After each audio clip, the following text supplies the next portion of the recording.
요양병원 등 취약시설을 중심으로 집단 감염이 이어지면서 코로나19 확진자 수가 증가하고 있습니다. 경기도 남양주의 한 요양원에서도 확진자가 한꺼번에 35명이 나오면서 건물 전체가 폐쇄됐습니다.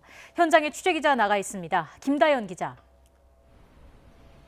네, 경기도 남양주의 요양원 앞입니다. 네, 요양시설 이용자 대부분이 고령인 만큼 감염이 빠르게 확산하진 않을까 걱정입니다.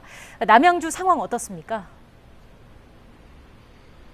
네, 이 건물 요양원에서 하루 새 34명이 추가 확진됐습니다. 추가 확진자는 입소자 22명 그리고 종사자 12명입니다. 확진자가 나온 요양원 건물은 오늘 아침부터 코호트 격리 상태로 완전히 폐쇄가 됐고요. 오전 11시부터 확진자들은 차례대로 병원으로 옮겨지고 있습니다. 앞서 어제 아침 80대 입소자가 확진된 뒤 집단 감염이 확인됐습니다. 입소자 대부분은 기저질환이 있는 고령자이고 종사자들은 잠복기 동안 다른 곳도 방문한 것으로 알려졌습니다. 보건당국은 어제 다른 요양원 6곳의 종사자 61명에 대해 검사를 벌였고 오늘 입소자 88명에 대해 추가 검사를 진행하고 있습니다.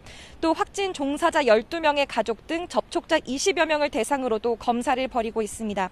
검사가 진행 중이거나 결과를 기다리는 사람만 160여 명입니다.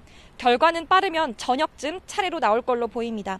이곳 건물에는 요양원 7개가 운영되고 있는데요. 앞서 지난 8월에도 이 건물에 있는 요양원 2곳에서 입소자와 종사자 18명이 확진된 적이 있습니다. 요양원뿐만 아니라 여기에 찜질방과 어린이 수영장, 음식점 등도 입주해 있어 추가 확산이 우려되는 상황입니다.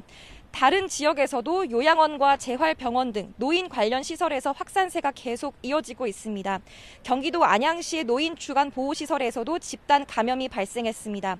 지난 20일 가족 사이 전파로 시작된 안양 어르신세상 만안센터와 군포 남천병원과 관련해서는 사흘 만에 누적 확진자가 30명을 넘어섰습니다. 경기 광주시의 SRC 재활병원에서는 지난 16일 첫 확진자가 나온 뒤 엿새 만에 100명대가 됐는데 지금까지 최소 122명입니다.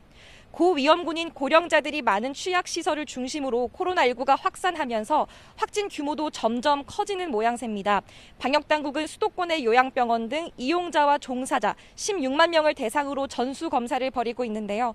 정부는 거리두기 1단계 상황에서도 경각심을 가져야 한다며 취약시설의 경우 자체 방역관리자를 지정하는 등 더 철저하게 방역관리해달라고 당부했습니다.